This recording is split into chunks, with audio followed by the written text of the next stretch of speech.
Pooja Plastic, bathroom accessories, essentials that make your bathroom beautiful, and many more. Pooja Plastic, colorful range that makes every bathroom cheerful.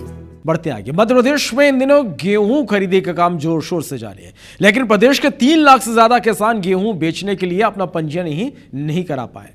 Satellite सर्वे में data mismatch होने के कारण ऐसे किसानों को दफ्तरों के चक्कर अब काटने पड़ रहे हैं।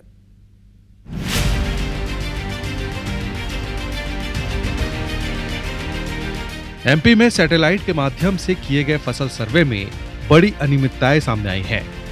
तकनीकी खामी के चलते गेहूं की फसल की जगह सरसों और चना जैसी फसल का डाटा दिख रहा है। इसके कारण प्रदेश के 3 लाख से ज्यादा किसानों का पंजीयन गेहूं उपार्जन के लिए नहीं हो पा रहा। ऐसे में किसानों को मजबूरन निजी व्यापारियों को गेहूं बेचना पड़ रहा है।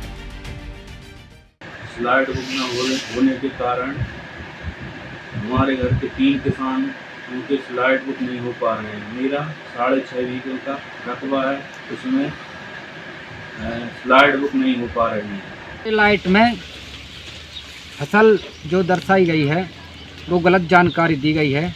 बोया गेहूं था, फसल आ रही है चना, कहीं सरसों, कहीं मसूर। इस मामले में कांग्रेस ने सवाल खड़े करते हुए जिम्मेदारों पर कार्रवाई की मांग की।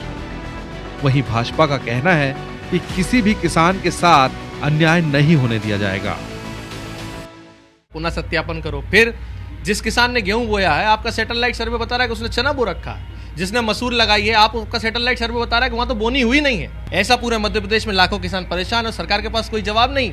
एसडीएम कह रहा है कलेक्टर साहब से बात करो, कलेक्टर साहब कह रहे हैं ऊपर का मामला। किधर का मामला है? कुछ टेक्निकल फॉल्ट हुआ था, लेकिन सरकार की प्रतिबद्धता देखिए, संवेदनशीलता देखिए कि हमने एक दिन में ही 50% से अधिक डेटा जो है वो कलेक्ट कर लिया था और सही कर लिया था। निश्चित तौर पर आने वाले 1-2 दिन में सारे डेटा जो कलेक्शन होना है उसमें और जो भी करेक्ट होना है वो सब हो जाएगा।